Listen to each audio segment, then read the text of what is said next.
gagawin? Bawang. Ayan. Papulahin natin yung medyo golden siya. Ayan. Pangalawa yung yung karne, yung malaman. At saka lagyan natin ng onion. Ayan guys. Ayan. Shake natin ng mabuti para medyo mag-golden brown siya. Ayan po. Ayan. Ito yung chapsoy na natin. Simpleng lang, lutong bahay. Lagay naman natin yung squid ball. Ayan. Ayan. Ayan, pagpadagdag ng sarap. Ayan. Squid ball. Ito yung ginagamit sa pancit. Ayan. At iba-iba. Ayan guys. Pakuluin natin maayos. Ayan. Para mas lalong sumarap. Pakuluin natin ng mga medyo 1 minuto yata para lumambot yung kain niya.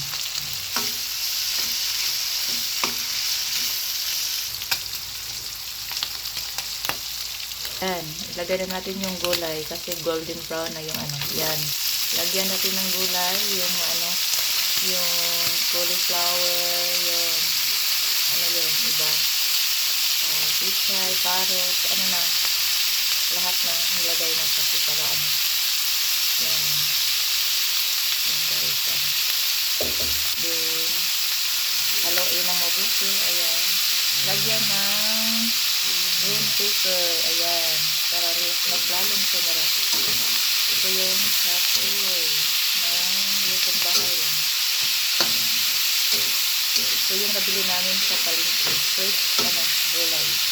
Yan pala. Yan. Hinahalo ng mabuti. Ayan. Ayan. Sarap ito, pagkatapos. Pero mahilig kumain dyan. But not the less, yung yung red onion. Yun, lagyan naman natin ng mga yung paper. Yan. Salt, konti, salt. Yan. At saka yung mga laman, yan. Pwede lang. Yan. Yung mga ingredients na ilagay natin para mas lalong sumarap. Ayan guys. Ayan guys. Yan. Medyo paanahin natin yung niya. Yan. Lagyan natin ng mga ingredients na masasarap. Yan. Pagkatapos ito, lagyan natin ng konting water para medyo lumambot yung niya. Yung mga gulay na medyo matitigas. Yan guys.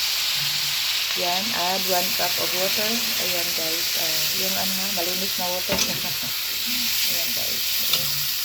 Ayan guys. Ayan. At saka pakuluin natin, takpan. Mga ilang minuto lang. Ayan. Yung pinaka last guys, lagyan natin ng pampalambot yung yung flour para yung niya, sabaw niya parang mag-sticky. Ayan. Yan guys, pinakuluan na natin ng maayos. Ayan. Sarap na naman ito. Yan. Masarap na yan guys. Ayan. Ito yung okay. Yan, ilagay na natin yung yung mga dahon, yung beach. Yan, mga cabbage. Ayan. Kasi yan, madali lang yung lumambot. Ayan. Yan. Ayan. Yan lang, simple lang, wala lang, mga masyadong,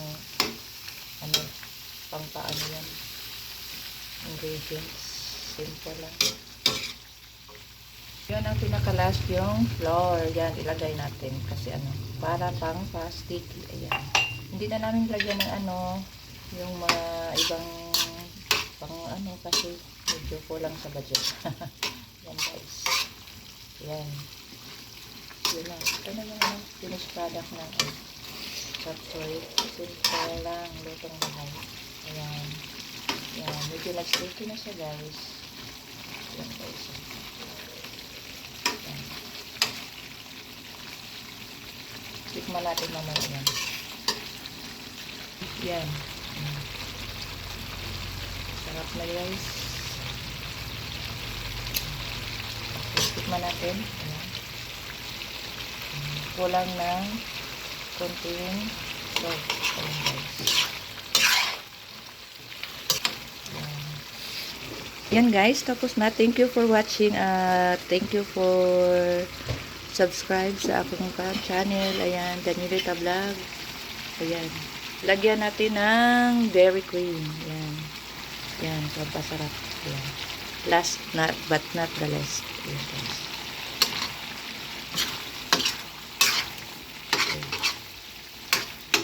Salamat sa inyo sa pagtangkilin sa ano ko. Yan. Yan, ready to serve na guys. Thank you for watching. Yan, malambot na. Yan, yan guys. Ready to eat. Ayan. So yummy.